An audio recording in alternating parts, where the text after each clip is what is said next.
नांदेड देशी दारूचे दुकान ग्रामपंचायत हद्दीतून हलवण्याच्या मागणीसाठी गावकऱ्यांची रास्ता रोको आंदोलन।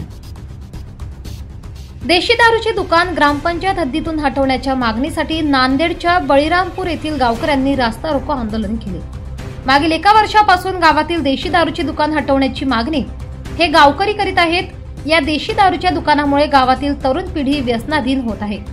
दारू पिऊन अनेक जण गुन्हेगारीकडे वळत असून अनेकांचे संसार रस्त्यावर आले आहेत। त्यामुळे गावातील देशी दारूचे दुकान बळीरामपूर या गावातून इतर ठिकाणी हलवण्यात यावे अशी गावकऱ्यांची मागणी आहे। परंतु राज्य उत्पादन शुल्क विभाग मात्र या गावकऱ्यांच्या मागणीकडे दुर्लक्ष करीत असल्याचा आरोप गावकऱ्यांनी केलाय। दरम्यान नांदेड शहरालगत असलेल्या चंदासिग कॉर्नर येथे गावकऱ्यांनी रास्ता रोको आंदोलन केले। या रास्ता रोको आंदोलनात गावकरी मोठ्या संख्येने सहभागी झाले होते। 1 एप्रिल 2025 देशी दारूसाठी दुकान स्थलांतरित करण्यासाठी रास्ता रोको आंदोलन केले आणि गावकऱ्यांनी भरपूर प्रतिसाद दिला। 10 तारखेपर्यंत नाही झाले तर आत्मदहनाचा इशारा दिलेला आहे।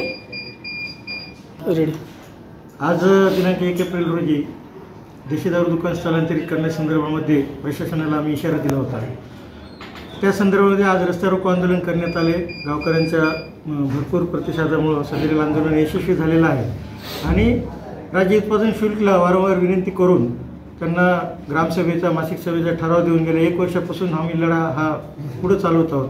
आज 1.5 वर्ष झाले परंतु प्रशासनाच्या दप्तर दिरंगाईमुळे सदरील दुकान आजपर्यंत स्थलांतरित झालेलं नाही। त्यामुळं सनसीर मार्गाने आम्हाला हे आंदोलन आज करावं लागलेलं आहे। येणाऱ्या 10 एप्रिलपर्यंत जर ही दुकानची फाईल जर त्वरित हल्ली नाही आणि दुकान जर स्थलांतरित नाही झालं तर सरपंच रेणुका इंद्रजी पंचाळ यांनी आत्मदहनाचा इशारा दिलेला आहे। त्यासोबतच गावकऱ्यांनी सुद्धा आज त्यांचं मन बनवलं आहे की सरपंचाच्या या निर्णयामध्ये गावकरी सुद्धा सहभागी होणार आहेत।